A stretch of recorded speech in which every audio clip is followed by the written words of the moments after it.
Correction de l'exercice 225, cette fois-ci, c'est une forme U' sur 2 racines carrées de U que nous allons essayer de repérer, dont nous avons rappelé tout à l'heure que c'était la dérivée de racine carrée de U.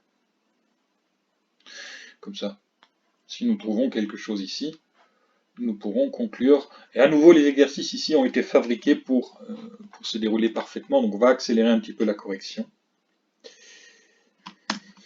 Je reconnais dans la première fonction petit f de x d'expression 2 sur x divisé par 2 racine carrée de x carré plus 3. Oh, regardez, on aurait très bien pu simplifier ce facteur 2. Alors, ça n'a pas été fait pour garder la forme et bien visualiser ce qui se passe ici. Je reconnais un quotient avec au dénominateur une racine carrée d'une fonction un petit peu plus compliquée. C'est ce que je vais isoler ici cette fois-ci. U de x, ça sera pour moi la chose qui est dans la racine carrée.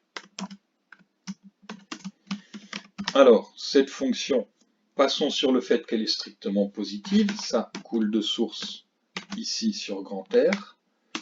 Et je peux calculer sa fonction dérivée sans aucun problème. On ne va pas s'appesantir sur ces questions-là. Une fois que j'ai vu ça, j'identifie, comme on l'a fait maintenant très souvent, au numérateur la fonction dérivée U' de x. Elle se trouve là.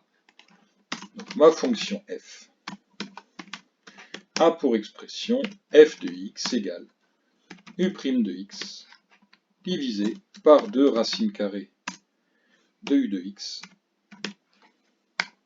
Et bien ça, c'est la dérivée de racine carrée de U de x. On va donc conclure. Voici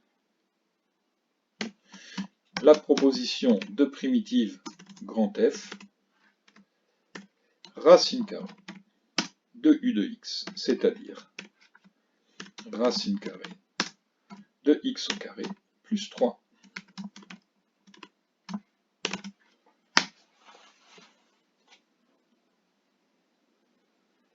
Voilà, on commence à être rodé à ce genre d'exercice maintenant, reconnaître une forme qui résulte d'une formule de dérivation, et puis l'utiliser, la renverser pour proposer une primitive.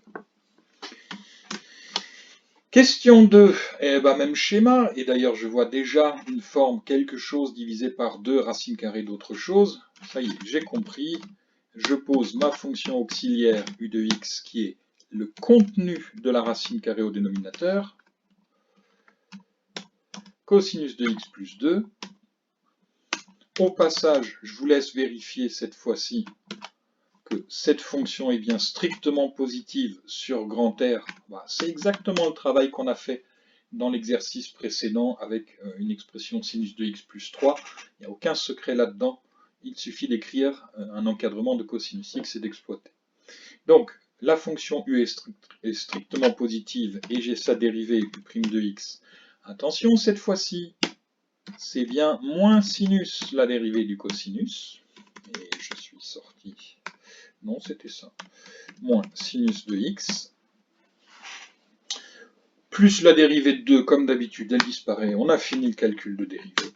Qu'est-ce que je reconnais? À nouveau, comme au-dessus. Tiens, on va être économe.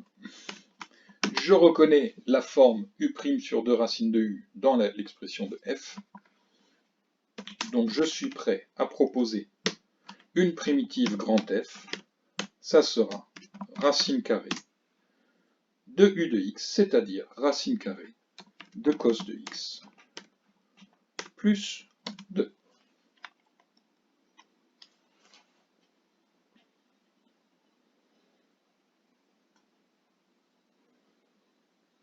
Et puis on ne va pas perdre de temps sur la dernière, x au cube plus 2x moins 3, 2x carré, pardon, moins 3. Bon, ma foi, vous savez la dérivée de tête, vous voyez que ça donne bien 3x carré plus 4x. On a donc encore une forme U' sur 2 racines de U.